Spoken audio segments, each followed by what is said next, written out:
करा मस्ती धमाल, खाला दंगा खुशाल, झाली घंटा आता मधली सुट्टी. घोरातून ये समोर दडलेले एक पोर, पाहिजे तयास मधली सुट्टी.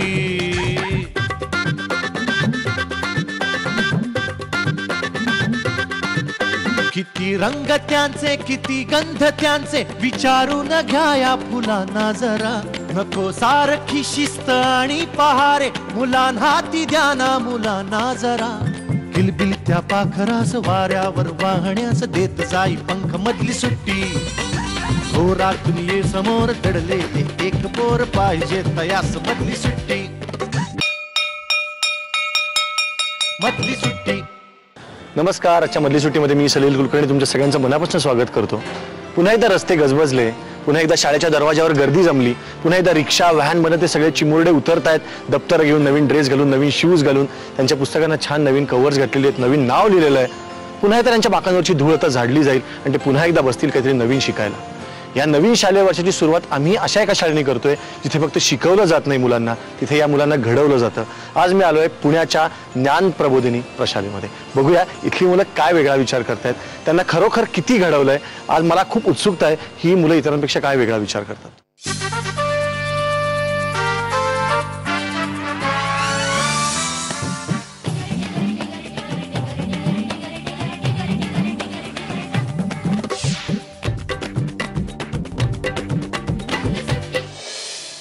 ज्ञानप्रबोधिनी प्रशालेची लायब्ररी अतिशय समृद्ध दिसते. खूप प्रकारची पुस्तकं इथे दिसत आहेत. म्हणजे गड किल्ले महाराष्ट्राचे आहे, उपनिषदांचा अभ्यास आहे, माझी जन्मठेप आहे, इथे श्यामच्या आईचं पुस्तक आहे. खरं तर ही सगळी पुस्तकं कुठेही उपलब्ध असतात, आपल्या नजरेलाही ते पडतात. पण बहुतेक वेळा नुसतं नजरेला पडून चालत नाही, त्याच्या पुढे काहीतरी घडायला हवं, ते इथपर्यंत पोहोचायला हवं. इथे मुलं नुसती शिकत नाहीत, ती घडतायत. अशाच काही घडणाऱ्या मुलांशी म्हणजेच इथल्या रत्नांशी मी आता गप्पा मारणार आहे. आणि आता माझ्याबरोबर आहे माझा एकदम गोंडस मित्र, ज्याचं नाव आहे अपूर्व पेटकर. हाय अपूर्व. हाय. कसा आहेस तू? मस्त. शाळा आता नुकतीच सुरू झाली आहे ना? हो. नवीन पुस्तकं, त्याला कव्हर बिवर घातलंस? घालायचेत. का रे? किती मजा येते कव्हर घालायचं. का आई बाबाच करतात ते? नाही, अजून शिकलो नाही, पूर्ण नाही शिकलो, पण आई शिकवते कधी कधी. शिकवते ना. सुट्टी जास्त धमाल होती का शाळा सुरू झाल्यावर बरं वाटतंय? जास्ती वेळ शाळा असल्यावर वाटतं कधी सुट्टी लागते, आणि जास्ती सुट्टी असल्यावर ती मग मित्रांची आठवण येते, मग काय करत असतील सगळे असं वाटतं. मग शाळा सुरू व्हावीशी वाटते. आता 1-2 महिने शाळा झाली की परत वाटेल की सुट्टी लागावी. आणि हीच तर मजा असते आपल्याला. आपल्याला काय झालं माहिती का, आपल्याला तहान लागली की पाणी प्यावंसं वाटतं आणि खूप वेळ पाण्याच्या आत गेलं की बाहेर यावंसं वाटतं. असं हो की नाही? तुला सुट्टीत सगळ्यात काय करायला मजा आली? सुट्टीत मी म्हणजे सगळे मित्र आणि माझ्या शाळेची वेळ खूप जास्त आहे, 10 ते 7. मग त्याच्यामुळे घरी कम्प्युटर खेळणं, सगळे मित्र येतात, ते होतच नाही. मग सुट्टी लागल्यावर मग आम्ही सगळे कम्प्युटर खेळतो मस्त. बाहेर काही खेळलास की नाही? हो, क्रिकेट खेळतो दर संध्याकाळी आणि सकाळी क्रिकेट. तू गातोस ना? कारण मला माहिती तुझे बाबा खूप छान हार्मोनियम वाजवतात. तू वाजवतोस? हो, थोडी थोडी. आणि गातोस? हो. कोण आहे आवडतं सिंगर? कोण आहे? शंकर महादेवन आणि पंडित जसराज. पंडित जसराज. पाहिलं ना, काय आवड निवडच स्तरच बघितला ना. आणि तुला हिमेश रेशमी आवडतो? नाही. का? कसली कॅप आहे रिचेंटो, तेरा तेरा तेरा सुरू, ते नाही आवडत? कॅप मुळे थोडी कोणाला गाता येतं. अत्यंत मोठं तत्वज्ञान आहे की कॅप मुळे थोडेच कोणाला गाता येतं. गाणं वेगळं असतं, कॅप घालणं वेगळं असतं. माझं काहीच म्हणणं नाही, हा म्हणतोय, आपल्याला काहीच कळत नाही त्याच्यातलं. मग आता काय प्लॅन आहे मोठेपणी? तू कोण होणार आहेस? सिंगर किंवा सिंथ प्लेअर. सिंथ प्लेअर का म्युझिक डायरेक्टर? नाही. नाही. अरे एवढे काय वाईट नसतात म्युझिक डायरेक्टर, चांगले असतात. पण मला नाही व्हायचंय. फार क्लॅरिटी याच्या विचारामध्ये. अपूर्व पेटकर, म्हणजे तुला सांग, ज्ञानप्रबोधिनी तुला सगळ्यात जास्त तुला काय आवडतं? इकडे आता ताई असं करतात की प्रत्येक धड्यावरती 3 प्रश्न ताईंच्या मनाने घालतात ते, आणि ज्याला जे पाहिजे ते उत्तरे लिहा आणि ते तपासतात. आणि मला आता सांग की ज्ञानप्रबोधिनीतली अशी कुठली छोटीशी गोष्ट जी बदलली तर तुला बरं वाटेल? तसं काहीच नाही, पण प्रत्येक गोष्ट अशी ठरवली आहे की ही गोष्टीत हा तोटा आहे आणि हा फायदा आहे. मग त्याच्यामुळे ही कोणती तरी गोष्ट बदलली तर फायदा पण जातो. मला असं वाटतं पुढे अपूर्व पेटकर गायक तर होईलच, पण तो गायकाबरोबर थोडंसं असं काही मंडळी जमवून त्यांना मार्गदर्शन जीवनाविषयी असंही तो करू शकेल. कारण याच पॉइंटवर मला असं वाटतं, मी तुम्हाला मनापासून वंदन करतो अपूर्वजी. All the best. खूप मोठा सिंगर हो, आणि छान पेटी वाजव बाबांसारखी. All the best. Ananya Joglekar नावाची खूप गोड मुलगी आता माझ्याबरोबर गप्पा मारणार आहे. हाय अनन्या. हाय. अनन्या म्हणजे काय ग? अनन्या म्हणजे एक्स्ट्रा ऑर्डिनरी, इतरांपेक्षा वेगळी. काय केलं सुट्टीत? सुट्टीमध्ये आम्ही मुंबईमध्ये फिरायला गेलो होतो. काय आवडलं मुंबईतलं सगळ्यात जास्त? नेहरू सायन्स सेंटर आणि प्लॅनेटोरियम. खूप आवडलं. अनन्या जोगळेकर पुढे जाऊन काय व्हावे असं तुला वाटतं?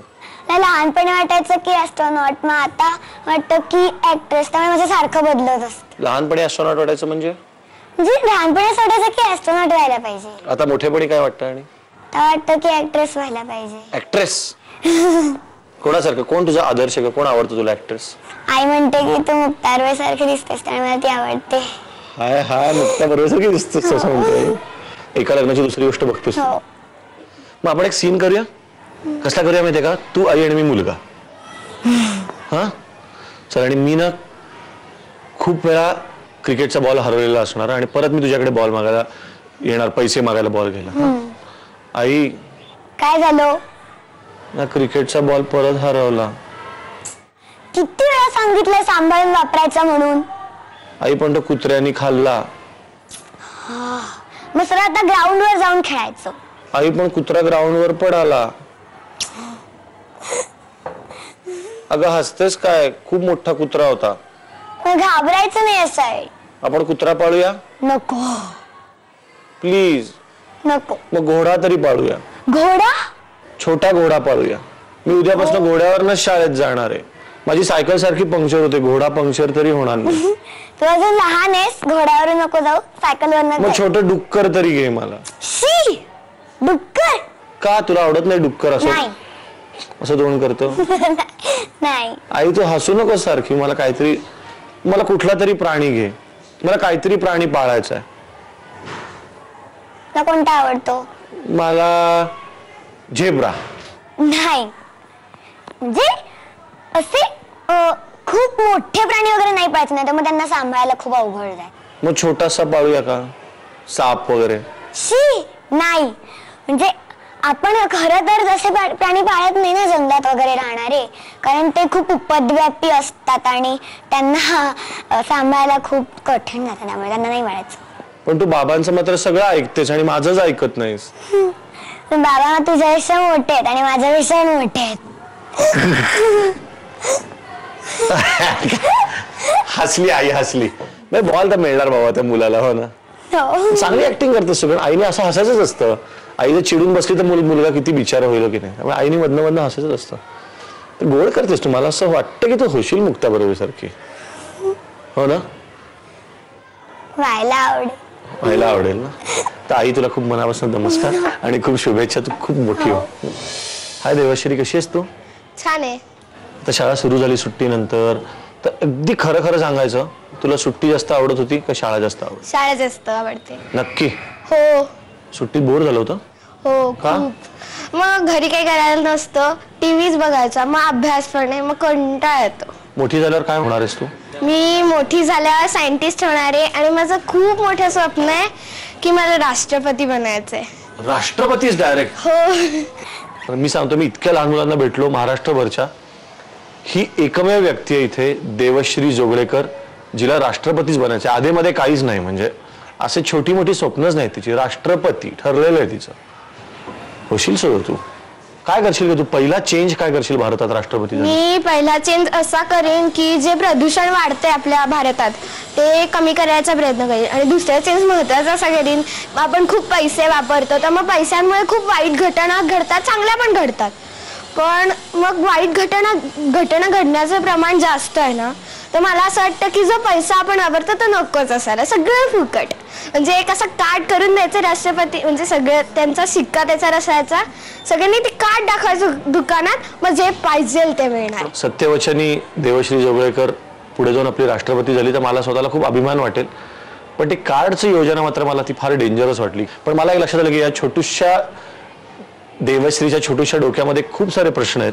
तिला राष्ट्रपतीच व्हायचंय डायरेक्ट. तू असाच खूप खूप विचार कर. तू कदाचित राष्ट्रपती होशील की नाही मला माहिती नाही, पण तू नक्की एक गोड मोठी व्यक्ती होशील आणि एकदम कडक शिस्तीने वागणारी अशी एक मोठी व्यक्ती तू नक्की होशील. तेवढा मी तुला नक्की आशीर्वाद देऊ शकतो. All the best. थँक्यू. ही माझ्याबरोबरची अत्यंत एक्सप्रेसिव्ह मुलगी बसली, तिचं नाव आहे सुरभी भावे. हाय सुरभी. हाय. कुठे राहतेस ग तू? मी कोथरूडला. तुझी ही भोय अशी आपोआप उडते का तू उडवतेस मुद्दाम? नाही म्हणजे असे कधी कधी आपोआप उडते, कधी कधी असं मुद्दामून करते. कशी करते जागा?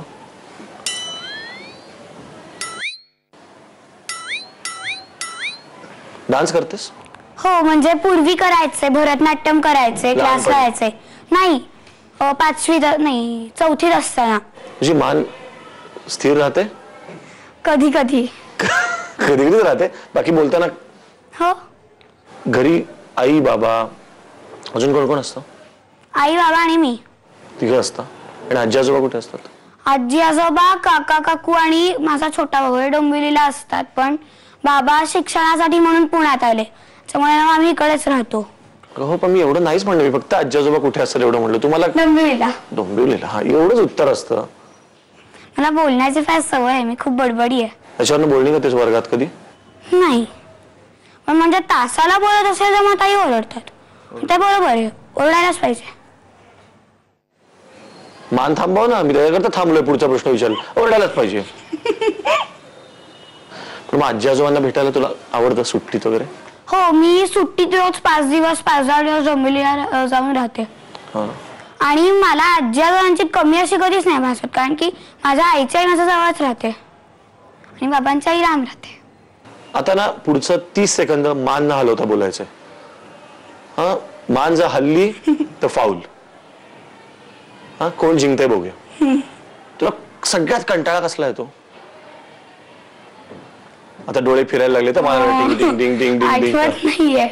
कंटाळा कशाचाच नाही आठवत.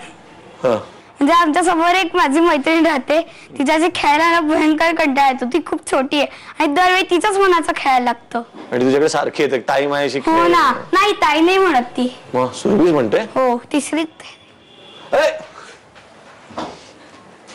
बरं ठीक आहे चल. ओव्हर. Hello hello. तू खूप जास्त मान होतेस, मला खूप मान दुखायला लागले. बास मला, मी याच्यापेक्षा मानेवर ताण घेऊ शकत नाही माझ्याकडे. मलाच खूप स्थिर ठेवूया आपण दोघंही मान, थोडा आराम करूया. All the best. थँक्यू.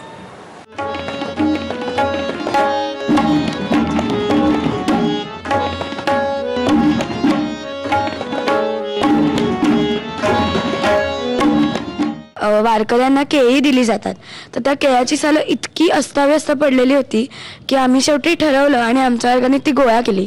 तर मला वाटतं की आपण हे बदलू शकतो नक्कीच. मधली सुट्टी